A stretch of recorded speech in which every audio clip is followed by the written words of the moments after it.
Hati Xiaoyan yang tegang juga menghela nafas berat setelah mendengar kata-kata Gu Yuan. Dia secara pribadi telah menyaksikan kekuatan menakutkan dari klan Hun. Selain klan Gu, sepertinya sangat sulit menemukan faksi lain di benua Douqi selain klan Gu yang bisa melawannya. Jika klan Gu masih memilih untuk tidak melakukan apapun, aliansi Istana Langit kemungkinan besar akan menghadapi ancaman terhadap kelangsungan hidupnya. Banyak ketua dari klan Gu di aula besar juga mengungkapkan ekspresi yang agak rumit setelah melihat Gu Yuan mengambil keputusan. Mereka paham bahwa klan Gu tidak akan bisa mengubah keputusannya setelah hari ini. Dua faksi super terbesar di benua Douqi akhirnya mampu bertarung lagi setelah 1000 tahun. Terlebih lagi, kali ini, kemungkinan besar akan menjadi pertarungan hidup dan mati yang nyata. Pemenangnya bertahan sementara yang kalah mati. Keputusan Gu Yuan dengan cepat menyebar ke seluruh eselon atas klan Gu. Dalam sekejap, suasana di dalam alam Gu menjadi sedikit tegang. Banyak ahli dikirim ke dataran tengah untuk memantau secara dekat setiap tindakan klan Hun. Xiaoyan tidak segera meninggalkan alam Gu saat klan Gu memasuki kondisi hati-hati. Masih ada cukup banyak energi dari pil misterius tingkat 9 yang tersisa di dalam tubuhnya. Memiliki sisa energi di tubuhnya tidak bermanfaat baginya. Oleh karena itu, dia harus segera memperbaikinya. Jika tidak, energi liar dan ganas ini sekali lagi dapat membahayakan tubuhnya. Sebuah rumah bambu berdiri di atas gunung yang tenang. Angin sepoi-sepoi bertiup dan hutan bambu bergoyang. Tampak seperti gelombang laut hijau. Xiaoyan Gege, bahan obat yang kamu butuhkan semuanya ada di sini. Apakah ada hal lain yang kamu lewatkan? Sun Er berdiri dengan cantik di dalam rumah bambu. Pakaiannya yang anggun tak mampu menyembunyikan sosok cantiknya yang memikat. Wajah cantiknya yang luar biasa indahnya mengandung senyuman lembut. Orang seperti heroik manapun akan menjadi lembut di bawah senyuman itu. Banyak kotak giok mengambang di depan Sun Er. Berbagai energi mengejutkan tersebar secara samar-samar dari dalam kotak giok. Jelas sekali, itu bukanlah hal biasa. Xiaoyan secara acak melirik matanya sebelum fokus pada sosok yang paling cantik. Dia melangkah maju dan mengaitkannya dengan lengannya.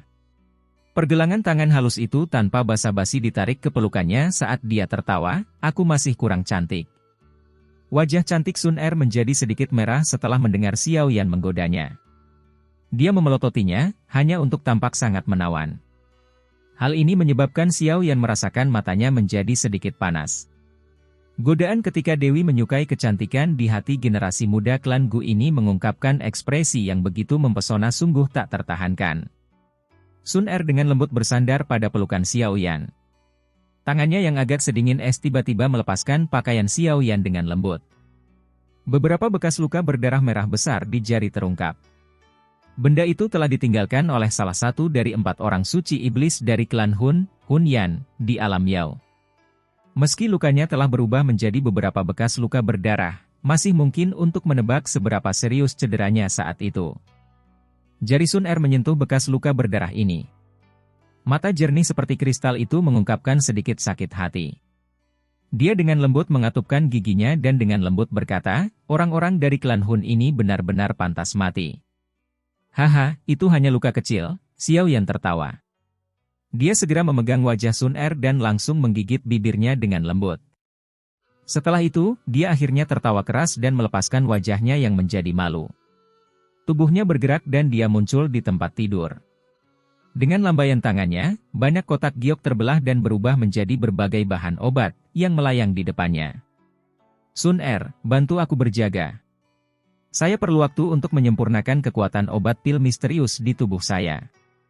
Cobalah untuk mencegah siapapun mengganggu saya selama periode waktu ini. Ekspresi Xiaoyan menjadi serius saat dia memasuki topik yang serius. Dia menjerit pelan dan Yi kecil dengan cepat muncul di bahunya. Itu melebarkan mulutnya. Sebuah kuali api terbang keluar dan langsung menyerap semua bahan obat yang mengambang tersebut. Kemerahan di wajah Sun Er perlahan berkurang setelah dia melihat Xiaoyan memulai pemurniannya. Dia mengangguk dengan lembut dan dengan lembut keluar dari kamar. Dia membalik tangannya dan menutup pintu. Saat itulah tangannya menyentuh bibirnya. Matanya menunjukkan ekspresi lembut. Haha, nona muda. Tawa orang tua tiba-tiba terdengar dari belakang Sun Er saat dia sedang linglung.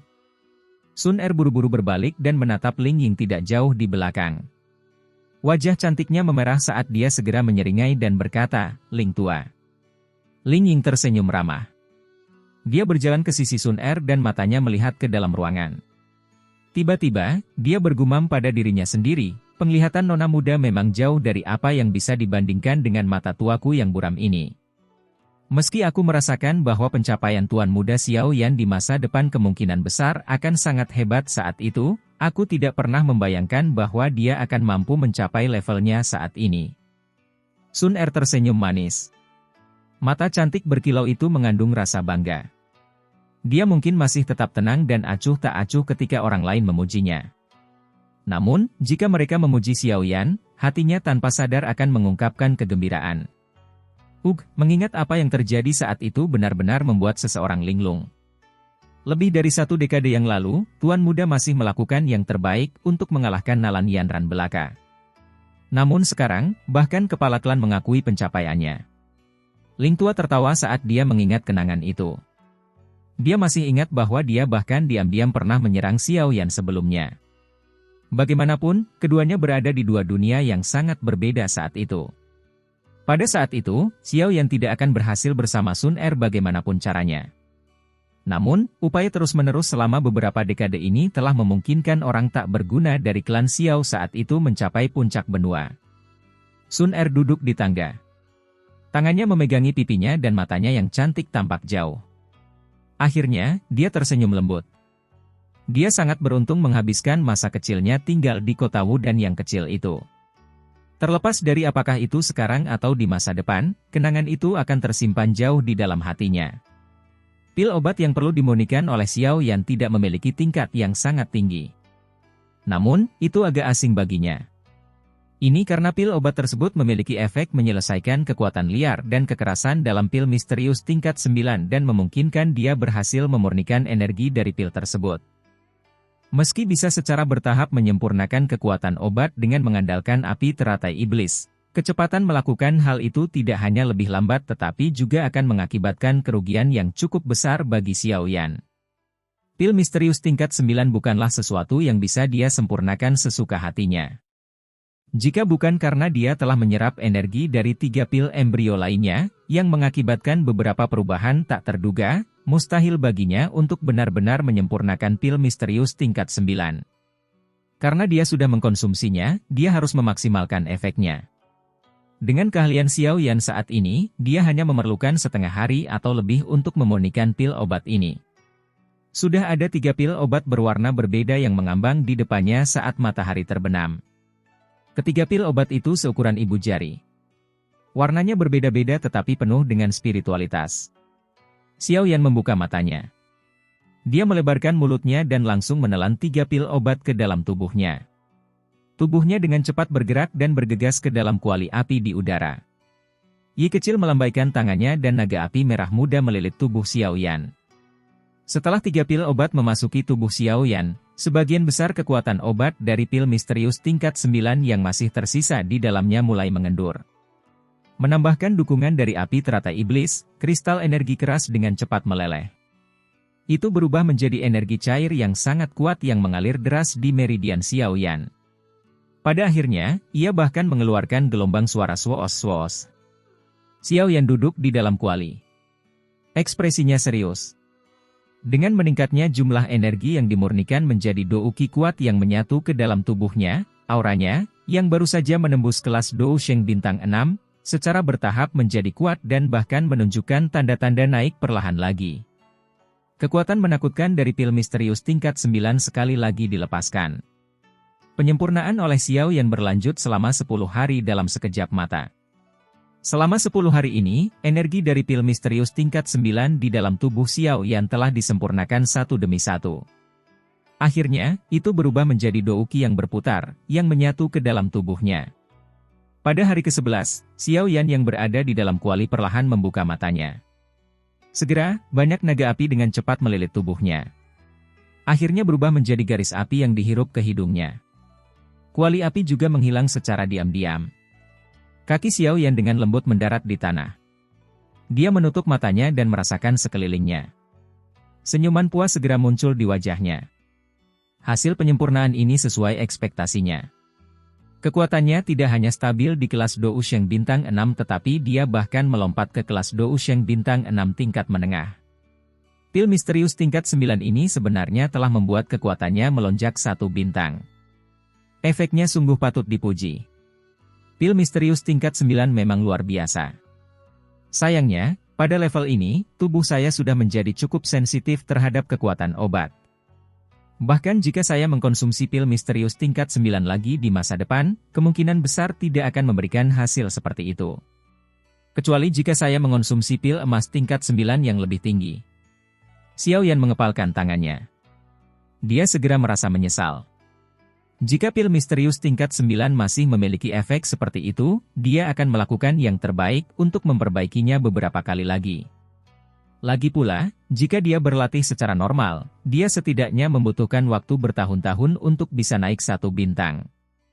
Namun, pil misterius tingkat 9 mampu mempersingkatnya puluhan kali lipat. Berderak.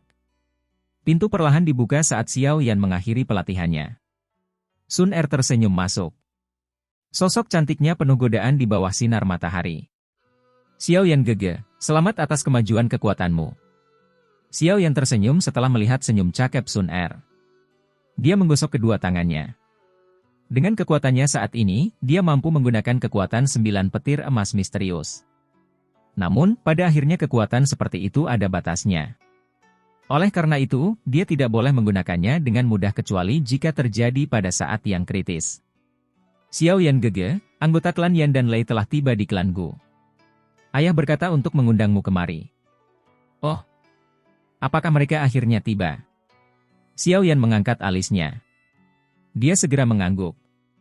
Saat ini, dia tidak sendirian. Masih ada aliansi Istana Langit di belakangnya. Bahkan klan kuno seperti klan Gu tidak akan dengan mudah mengabaikan faksi besar di dataran tengah ini. Selain klan Xiao, yang merupakan klan pertama yang mengalami kemunduran, klan Gu dan Hun harus dianggap sebagai klan terkuat di antara 8 klan kuno. Yang berada di belakang mereka adalah klan Yan dan Lei. Kekuatan garis keturunan kedua klan belum menunjukkan tanda-tanda kelelahan bahkan setelah bertahun-tahun. Oleh karena itu, klan dipenuhi dengan individu-individu berbakat. Meskipun mereka tidak dapat dibandingkan dengan klan Gu dan Hun, mereka jauh lebih kuat daripada klan Yao, Xi, dan Ling. Mungkin karena alasan inilah kedua klan tersebut bukanlah yang pertama dilenyapkan oleh klan Hun. Kesemek yang lembut mudah diperas. Jelas sekali, klan Yan dan Lei tidak termasuk dalam pernyataan ini. Tentu saja, setelah semua sasaran empuk dihancurkan, cepat atau lambat giliran mereka akan tiba. Klan Gu tampil cukup meriah hari ini.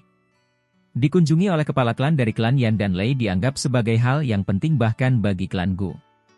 Oleh karena itu, pendirian mereka sangat serius. Itu bisa dianggap telah memberikan wajah yang cukup bagi kedua kepala klan. Pada saat Xiao Yan dan Sun Er tiba di luar aula, tempat itu sudah dipenuhi orang. Itu jelas terlihat sangat hidup. Duduk di sebelah kiri kursi pemimpin adalah kepala klan dari klan Yan, Yan Jin. Keduanya diam-diam menyelinap ke aula. Setelah itu, mereka menuju ke tempat yang sepi. Jari Sun Er menunjuk pada seorang pria paruh baya di sebelah kiri kursi utama dan berkata dengan lembut. Mata Xiao Yan melihat ke arah yang ditunjuk Sun Er. Orang bisa melihat seorang pria paruh baya berjubah merah duduk di kursi tinggi. Pria itu tampaknya berusia 40-an. Dia mempunyai penampilan yang agak kasar. Kedua alisnya berwarna merah cerah. Tampaknya ada 2 nyala api yang menyala. Aura orang ini lembut dan tersembunyi. Dia tampak seperti sekelompok api hangat yang melahap. Sungguh luar biasa. Namun, perasaan yang dia berikan padaku agak aneh. Xiao Yan berbicara dengan ekspresi muram. Dari persepsi spiritualnya, pria paruh baya itu tampak seperti sekumpulan api. Apalagi nyala api ini tidak panas. Sebaliknya, ia tampak tenang. Inilah alasan utama ekspresi Xiao Yan menjadi suram. Hal yang mengejutkannya adalah dia sebenarnya merasakan perasaan familiar dari dalam tubuh kepala klan-klan Yan ini. Dia mungkin tampak berusia 40-an, tetapi dia adalah iblis tua yang telah hidup lama tanpa disadari. Sun Er tertawa lembut dan segera berkata, Xiao Yan gege, kendali yang dimiliki kepala klan ini. Api yang dimiliki klan Yan telah mencapai tingkat puncak. Menurut apa yang ayah katakan, ada 2 jenis api surgawi di dalam tubuhnya. Salah satunya adalah api gunung batu peringkat ke-17. Tipe lainnya adalah 9 api leluhur emas tenang yang berada di peringkat ke-7 dalam peringkat api surgawi. Oh, 9 api leluhur emas tenang sebenarnya juga telah mendarat di tangan klan Yan. Xiao Yan mengangkat alisnya dan berbicara dengan makna yang lebih dalam dalam suaranya, dengan kata lain, bagian dalam tubuhnya juga telah menyatu. Api surgawi? Iya. Ini adalah api surgawi baru dari penggabungan 9 leluhur emas tenang dan api batu gunung. Meskipun kekuatannya tidak bisa dibandingkan dengan api teratai pemurnian iblismu, ia mampu bertarung setara dengan api surgawi pembakaran kaisar emasku, kata Sun Er sambil tersenyum. Alasan Xiao Yan Gege bisa menggabungkan api surgawi adalah karena metode QMU. Namun, kepala klan dari klan Yan ini sepenuhnya mengandalkan kendalinya atas api untuk menggabungkan dua api surgawi. Kesulitan yang dihadapi cukup besar. Ekspresi Xiao Yan sedikit berubah. Ini adalah pertama kalinya dia melihat seseorang tidak bisa mengandalkan mantra api untuk menggabungkan api surgawi. Dia dengan jelas memahami kesulitan yang ada. Bahkan dengan kekuatannya saat ini, kemungkinan sangat sulit baginya untuk menggabungkan dua api surgawi secara paksa hanya dengan mengandalkan kekuatannya sendiri. Bagaimanapun, sifat erosi api surgawi terlalu kuat. Dia memang layak menjadi kepala klan dari klan Yan. Xiao Yan menghela nafas pelan. Dia tidak bisa tidak mengagumi kemampuan Yan Jin ini. Namun, Xiao Yan juga memahami bahwa menggabungkan dua jenis api surgawi kemungkinan besar merupakan batas Yan Jin. Jika jenis api surgawi lain ditambahkan, dia kemungkinan besar akan membakar dirinya sendiri kecuali dia mencapai kelas Doudi. Bahkan tidak perlu menyebutkan penggabungan 6 jenis api surgawi seperti Xiao Yan. Di sisi kanan kursi utama adalah kepala klan dari klan Lei, Lei Ying. Kekuatannya mirip dengan Yan Jin, yang berada di kelas Dou Sheng bintang 8. Dia juga ahli terkuat dalam klan Lei. Mata Xiao Yan sekali lagi beralih ke sisi lain. Dimungkinkan untuk melihat menara logam seperti manusia yang tiba-tiba duduk. Kulitnya agak hitam. Orang ini sangat menarik perhatian. Seolah-olah ada seekor naga besar yang berenang di bawah kulitnya. Kekuatan menakutkan terpancar secara samar-samar. Hal itu menyebabkan kaki orang-orang di dekatnya sedikit gemetar. Pertarungan Lei Ying ini sangat didambakan. Dikabarkan bahwa dia pernah bertarung dengan tetua Xiao Xuan saat itu. Namun, dia dikalahkan. Sun Er tertawa pelan dan berkata, "Oh." Sebuah kejutan melintas di mata Xiao Yan. Dia secara alami tidak menyadari peristiwa yang telah terjadi sejak lama. Namun, leluhur Xiao Xuan pada dasarnya adalah orang terkuat di dunia saat itu. Namun, Lei Ying justru berani melawannya. Tampaknya rumor keinginannya untuk bertarung memang benar adanya. Sun Er. Sesosok tiba-tiba menyelinap masuk dari luar dengan sikap curiga sementara Xiao Yan dan Sun Er bersembunyi di sudut dan mengobrol. Xiao Yan berteriak pelan ke arah Sun Er. Keduanya menoleh dan melihat bahwa orang itu sebenarnya adalah jenderal kedua dari tentara terendam hitam, Gu Hua, yang telah memasuki makam surgawi bersama Xiao Yan dan yang lainnya saat itu. Apa itu? Sun Er meliriknya dengan agak ragu. Hehe, Gu Hua tersenyum malu pada Xiao Yan dan Sun Er. Setelah itu, dia berbicara dengan ekspresi pahit, "Saya di sini untuk mengumpulkan bala bantuan." Duo Xiao Yan terkejut. Mereka memandang Gu Hua dengan ekspresi terkejut, yang dengan jelas menunjukkan bahwa mereka tidak menyadari maksud Gu Hua. Ini semua disebabkan oleh orang-orang dari klan Lei. Saat mereka tiba di klan Lei, mereka mulai berkeliaran dan dengan sengaja memprovokasi banyak orang dari tentara terendam hitam kami untuk bertarung dengan mereka. Pada akhirnya, orang-orang itu tidak dapat menahan diri dan menjadi marah. Apalagi mereka dipukuli habis-habisan oleh pihak lain. Memalukan sekali. Gu Hua menggosok kedua tangannya dan tertawa getir. Meskipun saya sadar bahwa ini adalah karakter orang-orang dari klan Lei, jika kita sebagai bos besar tidak melangkah maju setelah bawahan kita dipukuli, itu akan sangat merugikan mereka. Oleh karena itu, beberapa dari kami juga melakukan intervensi dan mengusir orang-orang itu kembali. Xiao Yan tanpa sadar tersenyum. Orang-orang ini. Tidak apa-apa kalau kamu mengusir mereka? Bagaimanapun juga, mereka adalah tamu. Jangan bilang kalau kamu berencana mengejar. Apakah menurut Anda ayah dan kepala klan-klan Lei tidak menyadari hal ini?